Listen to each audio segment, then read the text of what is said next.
Muy buenos días, amigos televidentes. Su programa Sentido Común, como siempre, llevándoles temas de interés nacional e internacional. En el día de hoy, un poquito distraído, pero aquí presente. Bien, estamos en un día viernes de la semana.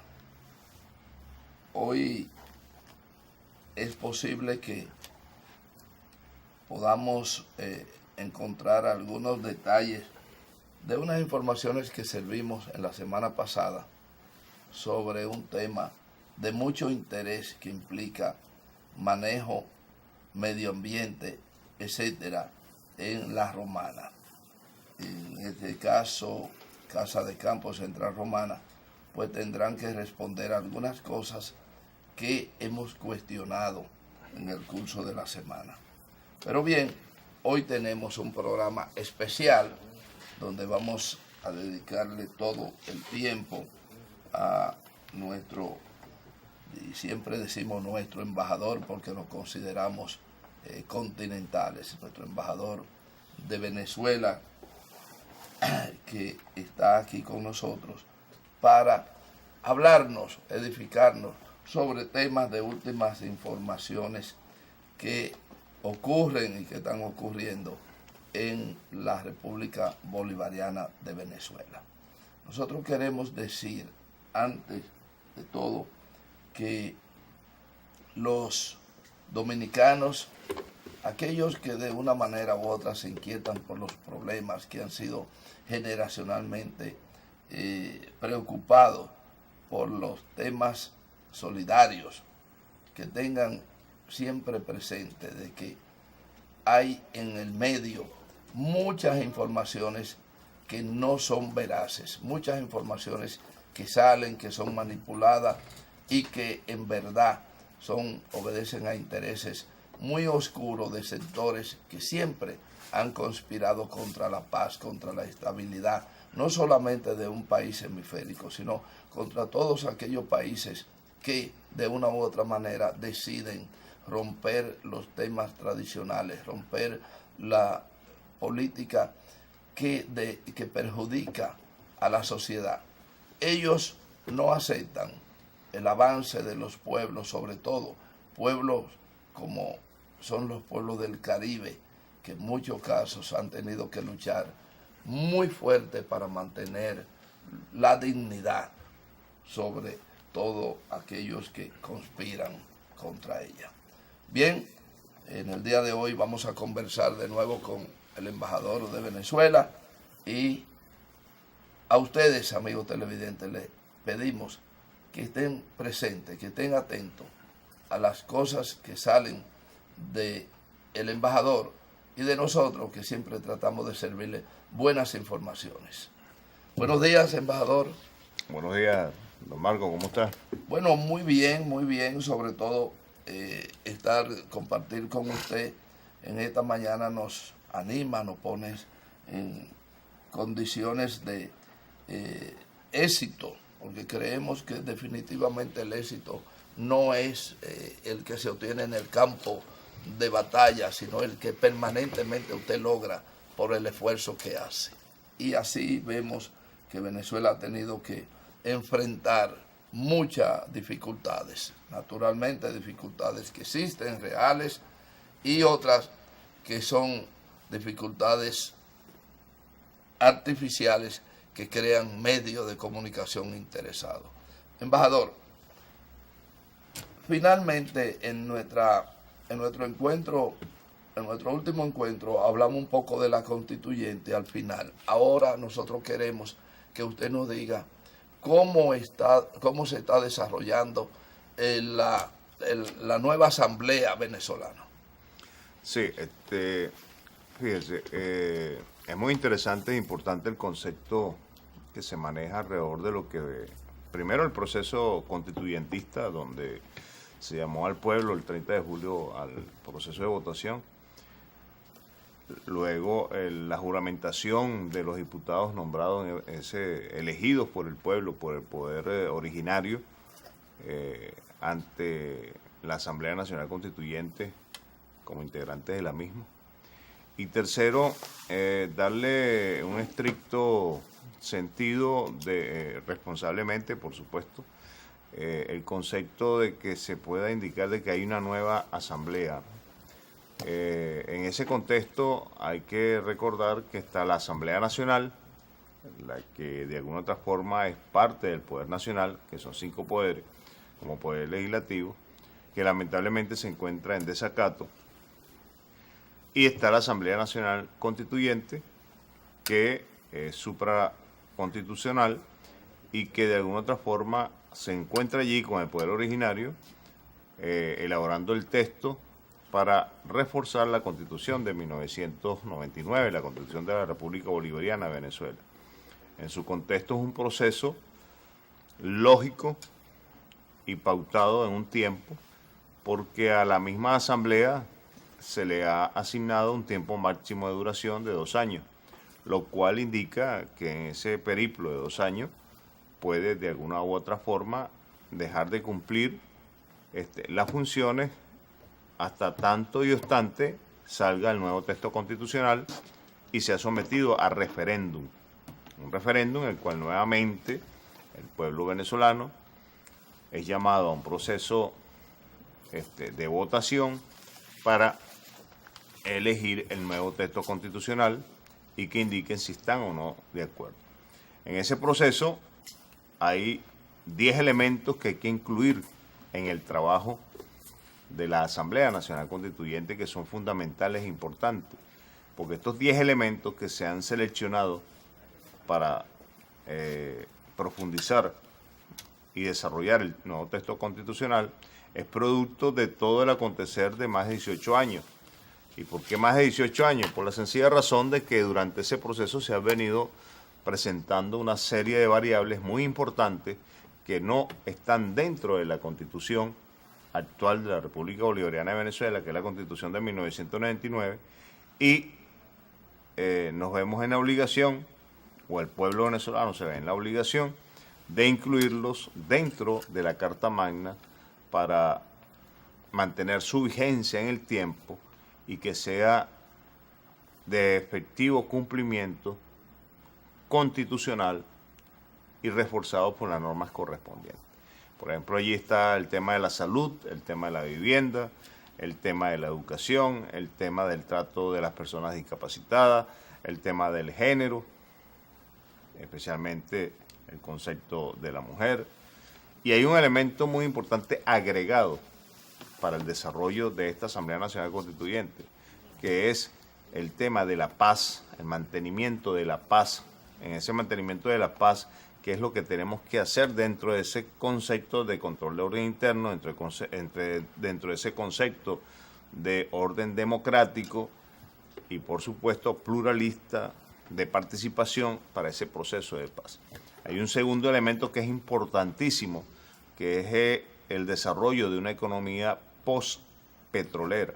En el contexto seguirá constituyendo parte del desarrollo económico del país lo que es las infraestructuras y la industria petrolera, porque hay que recordar que ha marcado por muchos años a Venezuela.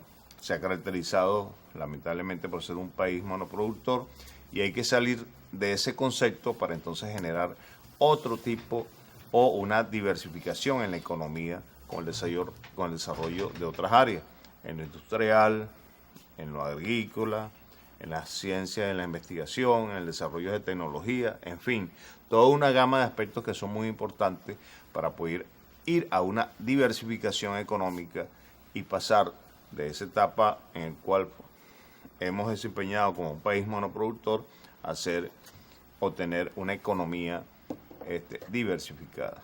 Hay otro elemento muy importante que es el de retomar y el de fortalecer los procedimientos jurídicos y legales del país, en donde finalmente podamos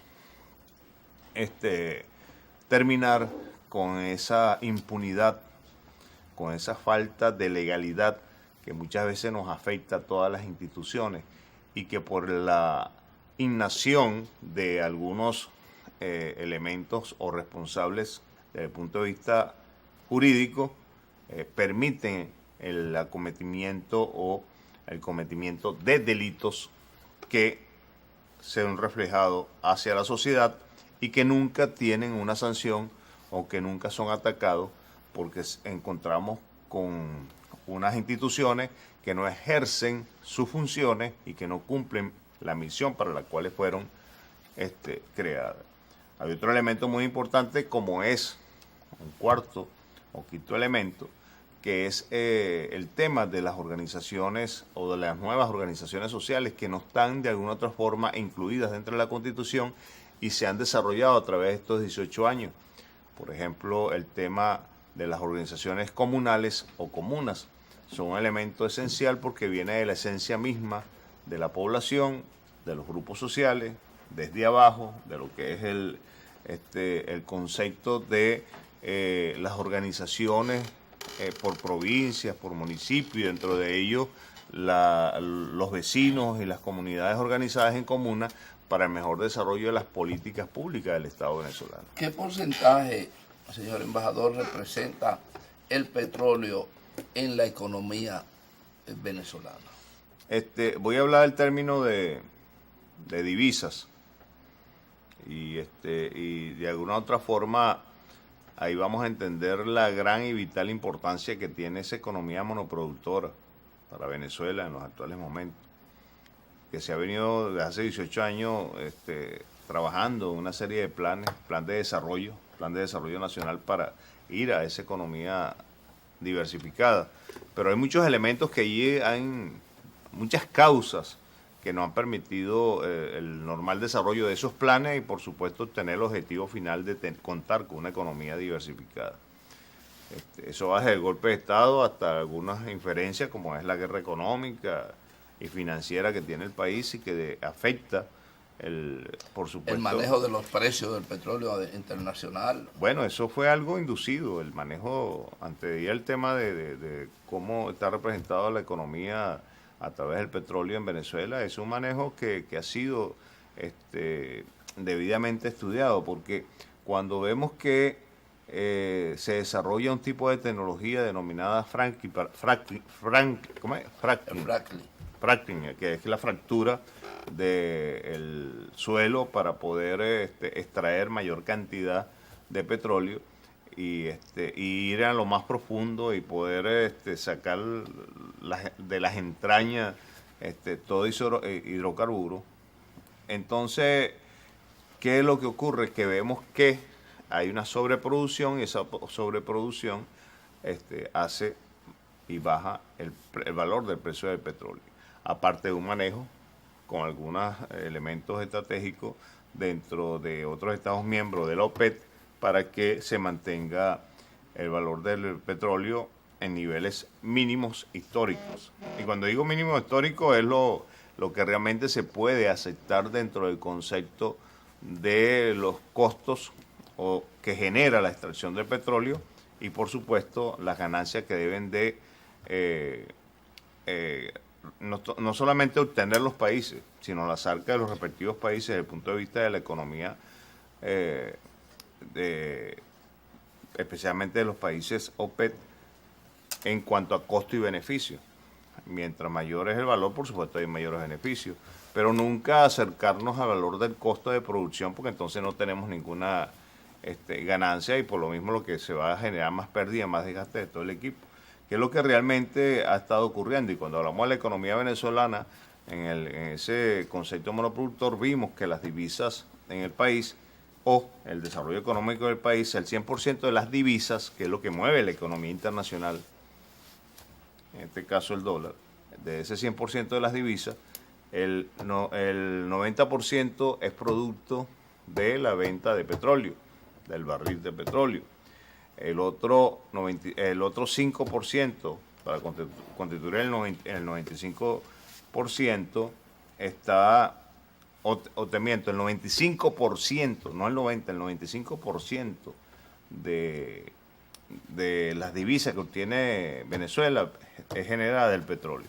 El otro 5% está constituido 4% de las industrias no tradicionales y el otro 1% de las empresas de lo que pueden generar las empresas privadas o el gremio privado, un 1%.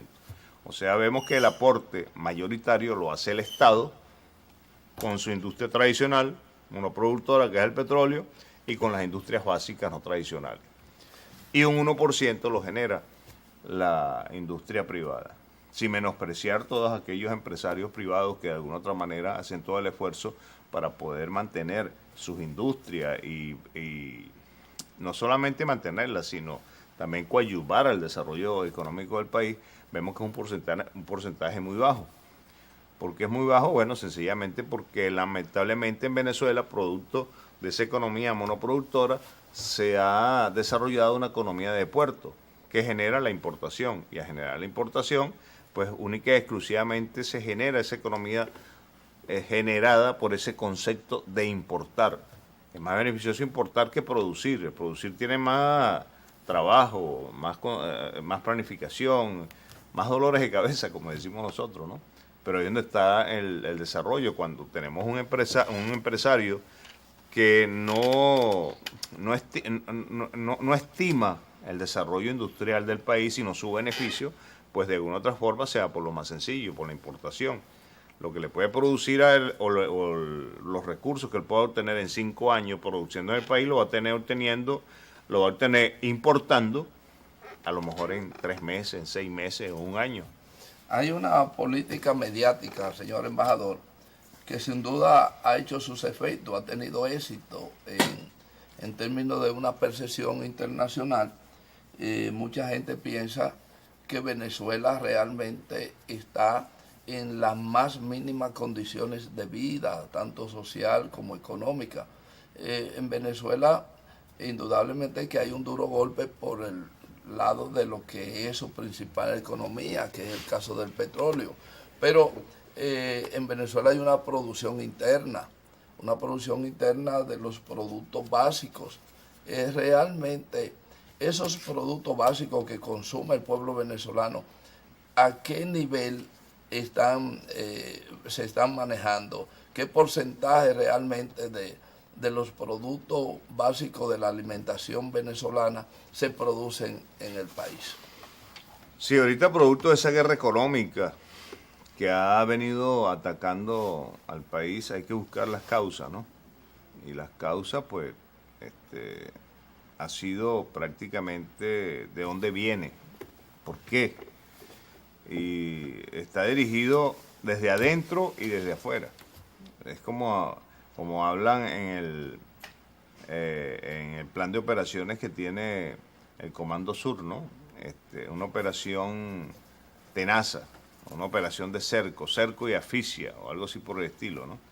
Cerco y aniquilamiento. Sí, tantas connotaciones que tienen ese tipo de operaciones. Lo peligroso es cuando ya no hablamos de operaciones militares únicas y exclusivamente, sino operaciones desde el punto de vista en donde hay otras variables que agregan a ese plan de operaciones para poder soslayar y afectar a la población de un país, que es lo que ha venido ocurriendo. Ahí vemos, por ejemplo, lo que está pasando con Siria, con Libia, con Afganistán, con Irak, con Egipto mismo, y una intervención con Grecia. O sea, un tema de aniquilamiento económico que se produce por parte de una potencia o por parte de un enemigo. Vamos a hablar de un enemigo, no vamos a hablar del imperialismo, de un enemigo. Por parte de un enemigo que acciona, y eso está dentro del concepto de operaciones de una guerra, afectar la economía del país, afectar la política de ese país. Eso es parte de la guerra. Entonces, algunos infieren de que no estamos en una guerra. No, sí estamos en una guerra con otras características, con otras profundidades y con otras metodologías, pero que finalmente lo que están es provocando y afectar la población para seguir vulnerando el proceso político, el sistema político de un país, en el caso de Venezuela, y dar al traste del poder, de los poderes constituidos, y con ello al señor presidente de la República, como es el caso del presidente Nicolás Maduro. Primero fue el presidente Hugo Rafael Chávez Frías, el cual desde 1999 hasta su desaparición física, fue objeto constante de ataques desde el punto de vista mediático, desde el punto de vista político, y Venezuela desde el punto de vista económico y de golpes de Estado como el golpe de Estado del 2002 y toda la injerencia que ha existido y todas las clasificaciones de dictadura que le han dado a Venezuela producto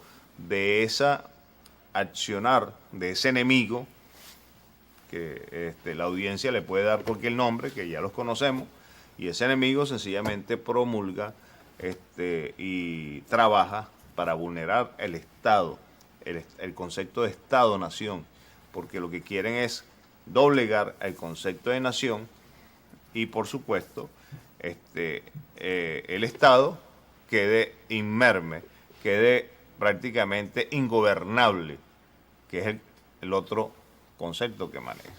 Entonces, señor embajador, vamos a hacer una pequeña pausa con su anuencia y cuando retornemos continuaremos en ese tema, pero le dejamos un detallito. Recientemente pasó el proceso de la constituyente en Venezuela y concurrieron, según datos oficiales, un poco más de 8 millones de personas expresaron su voluntad a través de esa constituyente. La oposición, naturalmente, y sectores interesados minimizaron el resultado. Sin embargo, parece ser que esa minimización no ha tenido mucho impacto debido a que la realidad está ahí. Nosotros queremos que al regreso usted nos explique en detalle la cantidad de concurrentes en términos históricos que ha tenido un proceso y cuál sería en lo adelante ya la espera que debe tener los organismos legales para proceder al proceso electoral en Venezuela. Señor director.